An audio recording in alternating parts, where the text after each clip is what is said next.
ಬಿಜೆಪಿಗೆ ಸೆಡ್ಡು ಹೊಡೆಯೋಕೆ ಪಂಚಮಸಾಲಿ ಸಮಾಜ ಸಿದ್ಧವಾಗಿದೆ. ಲೋಕಸಭೆ ಸಮರಕ್ಕೆ 2-3 ಕ್ಷೇತ್ರದ ಟಿಕೆಟ್ ಅನ್ನ ಸಮಾಜ ಕೇಳಿತ್ತು ಬಿಜೆಪಿ ಪಾಳ್ಯದಲ್ಲಿ. ಆದ್ರೆ ಚುನಾವಣೆಯಲ್ಲಿ ಬಿಜೆಪಿ ಪಂಚಮಸಾಲಿ ಸಮುದಾಯಕ್ಕೆ ಈವರೆಗೆ ಘೋಷಣೆಯಾಗಿರುವಂತಹ ಸೀಟ್ ಇನ್ನು 1 ಕ್ಷೇತ್ರ ಬಿಜೆಪಿ ಪಾಲಿನ ಬಾಕಿ ಇದೆ.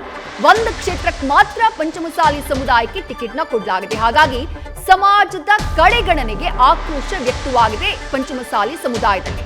ಈ ಬಾರಿಯ ಚುನಾವಣೆಯಲ್ಲಿ ನಮಗೆ ಅನ್ಯಾಯ ಆಗಿದೆ ಅಂತ ಹೇಳ್ತಾ ಇರುವಂತಹ ಪಂಚಮಸಾಲಿ ಸಮುದಾಯ ಬಿಜೆಪಿ ವಿರುದ್ಧ ಮಾರ್ಚ್ 28ನೇ ತಾರೀಕು ರಾಜ್ಯದೆಲ್ಲೆಡೆ ಹೋರಾಟವನ್ನ ಮಾಡೋದಕ್ಕೆ ನಿರ್ಧಾರವನ್ನ ಮಾಡಿದೆ. ಹರಿಹರ ವಚನಾನಂದ ಶ್ರೀ ನೇತೃತ್ವದಲ್ಲಿ ಹೋರಾಟಕ್ಕೆ ನಿರ್ಧರಿಸಲಾಗಿದೆ. ಮತ್ತಷ್ಟು ಡೀಟೇಲ್ಸ್ ನಮ್ಮ ಪ್ರತಿನಿಧಿ ಮಧುಸೂದನ್ ನೀಡ್ತಾ ಹೋಗ್ತಾರೆ. ಮಧುಸೂದನ್, ಪಂಚಮಸಾಲಿ ಸಮುದಾಯ ನಮಗೆ ಅನ್ಯಾಯ ಆಗಿದೆ ಅಂತ ಹೇಳ್ತಾ ಇದೆ, ಬಿಜೆಪಿ ವಿರುದ್ಧ ಸೆಡ್ ಹೊಡೆಯೋದಕ್ಕೆ ಮುಂದಾಗಿದೆ. ಇದರ ಪರಿಣಾಮ ಬಿಜೆಪಿ ಮೇಲೆ ಅಥವಾ ಬಿಜೆಪಿಯ ಅಭ್ಯರ್ಥಿಗಳ ಫಲಿತಾಂಶದ ಮೇಲೆ ಎಷ್ಟರ ಮಟ್ಟಿಗೆ ಆಗಬಹುದು? ಅದರ ಜೊತೆಗೆ ಕಾಂಗ್ರೆಸ್, ಅದರಲ್ಲೂ ಲಕ್ಷ್ಮೀ ಹೆಬ್ಬಾಳ್ಕರ್, ನನ್ನ ಮಗನ ದೇಹದಲ್ಲಿ ಹರಿತಾ ಇರೋದು ಪಂಚಮಸಾಲಿ ರಕ್ತ ಅಂತ ಹೇಳಿದ್ದಾರೆ. ಆ ಮೂಲಕ ಕಾಂಗ್ರೆಸ್ಗೆ ಎಷ್ಟರ ಮಟ್ಟಿಗೆ ಇವರ ಈ ಸೆಡ್ಡು ಲಾಭ ಆಗಬಹುದು ಅಂತ ಹೇಳಿ ಮಧು?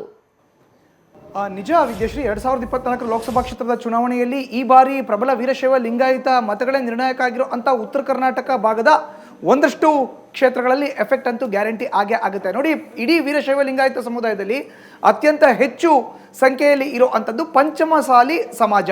ಪಂಚಮಸಾಲಿ ಸಮಾಜಕ್ಕೆ ಕನಿಷ್ಠ 2 ಸೀಟ್ ಆದರೂ ಕೊಡಬೇಕು ಅಂತ ಬಿಜೆಪಿ ಮುಂದೆ ಪಂಚಮಸಾಲಿ ಸಮಾಜದವರು ಬೇಡಿಕೆಯನ್ನು ಇಟ್ಟಿದ್ರು. ಅದು ಹರಿಹರ ಪೀಠದ ವಚನಾನಂದ ಶ್ರೀಗಳ ಮೂಲಕ ಅಂತಲೇ ನಾನು ಉಲ್ಲೇಖ ಮಾಡ್ತೀನಿ.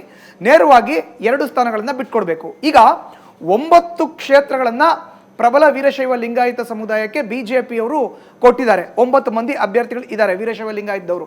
ಅದರಲ್ಲಿ 4 ಮಂದಿ ಬಣಜಿಗರು, 2 ಸಾದರ ಲಿಂಗಾಯತರು, 1 ಶೆಟ್ಟಿ ಲಿಂಗಾಯತ, ಇನ್ನೊಂದು ಕಡೆ ಗಾಣಿಗ ಲಿಂಗಾಯತ ಇದ್ದಾರೆ. ಈಗ ಎಲ್ಲವೂ ಆಯಿತು, ಪಂಚಮಸಾಲಿ ಒಬ್ಬರಿಗೆ ಕೊಟ್ಟಿದ್ದೀರಿ ಅನ್ನೋ ಆರೋಪ. ಕೊಪ್ಪಳದಲ್ಲಿ ಅಭ್ಯರ್ಥಿಯಾಗಿರೋ ಅಂಥ ಬಸವರಾಜ್ ಕ್ಯಾವಟರ್ ಬಿಟ್ಟರೆ ಇನ್ಯಾರಿಗೂ ಅವಕಾಶ ಕೊಟ್ಟಿಲ್ಲ. ಈಗ ಅದೇ ಕಾಂಗ್ರೆಸ್ನಲ್ಲಿ 5 ಸ್ಥಾನಗಳನ್ನು ನೇರವಾಗಿ ವೀರಶೈವ ಲಿಂಗಾಯತ ಸಮುದಾಯಕ್ಕೆ ನೀಡಲಾಗಿದೆ. ಅದರಲ್ಲಿ 2 ಪಂಚಮಸಾಲಿ ಅವರು ಕೊಟ್ಟಿದ್ದಾರೆ. ಒಂದು ಬೆಳಗಾವಿಯಲ್ಲಿ ಮೃಣಾಲ್ ಹೆಬ್ಬಾಳ್ಕರ್ ಆದರೆ ಮತ್ತೊಂದು ಕಡೆ ಬಾಗಲಕೋಟೆನಲ್ಲಿ ಸಂಯುಕ್ತ ಪಾಟೀಲ್ ಅವ್ರಿಗೆ ಅವಕಾಶವನ್ನು ಕಾಂಗ್ರೆಸ್ ಕೊಟ್ಟಿದೆ. ಅಂದರೆ ಕಾಂಗ್ರೆಸ್ ಸಾಮಾಜಿಕ ನ್ಯಾಯವನ್ನು ಅನುಸರಿಸಿದೆ, ಬಿಜೆಪಿ ಸಾಮಾಜಿಕ ನ್ಯಾಯವನ್ನು ಅನುಸರಿಸಿಲ್ಲ ಅನ್ನೋದು ಪಂಚಮಸಾಲಿ ಸಮಾಜದ ಮಾತು. ಜಗದೀಶ್ ಶೆಟ್ಟರ್ ಅವ್ರನ್ನ ಬೆಳಗಾವಿಗೆ ಕರ್ಕೊಂಡು ಹೋಗೋದಕ್ಕಿಂತ ಅವ್ರನ್ನ ನೇರವಾಗಿ ಬೇರೆ ಎಲ್ಲಾದರೂ ಅಕಾಮಡೇಟ್ ಮಾಡ್ಬೋದಾಗಿತ್ತು.